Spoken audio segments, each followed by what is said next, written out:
فەرمانگەی میدیا و زانیاری حکوومەتی هەرێم بڵاوی کردەوە. وەزارەتی کارەبا خۆشحاڵە کە لە پرۆژەی ڕووناکیدا هاوڵاتیان پارەی کەمتر دەدەن.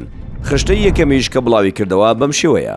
بڕی پسوڵەی نیوەی هاوڵاتیان و شوێنە بازرگانیەکان بۆ مانگی هەشت لە پرۆژەی ڕووناکی کەمترە لە کوردستان ماڵان 27,000 بازرگانی 79,000 هەولێر ماڵان 37,000 بازرگانی 88,000 سلێمانی ماڵان 15,000 بازرگانی 72,000 دهۆک ماڵان 38,000 بازرگانی 67,000 خشتەی دووهەمیش بەم شێوەیە ژمارەی هاوڵاتیان و شوێنە بازرگانیەکان لە پرۆژەی ڕووناکی بەپێی شارەکان کوردستان هاوڵاتیان 3,770,000 شوێنە بازرگانیەکان 120,000 هەولێر هاوڵاتیان 1,935,000 شوێنە بازرگانیەکان 61,000 سلێمانی هاوڵاتیان 1,345,000 شوێنە بازرگانیەکان 35,000 دهۆک هاوڵاتیان 351,000 شوێنە بازرگانیەکان 20,000 هەڵەبجە هاوڵاتیان 139,000 شوێنە بازرگانیەکان 4,000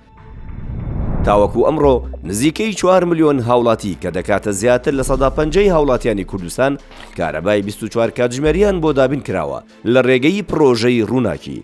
بەپێی داتاکانی پرۆژەی ڕووناکی لە 180 هاوڵاتیان بە تایبەتی کەم دەرامەتان پارەیەکی کەمتر دەدەن لە جاران بە بەراورد بەو پارەی پێشتر دەیاندا بۆ کارەبای مۆلیدە و کارەبای نیشتیمانی.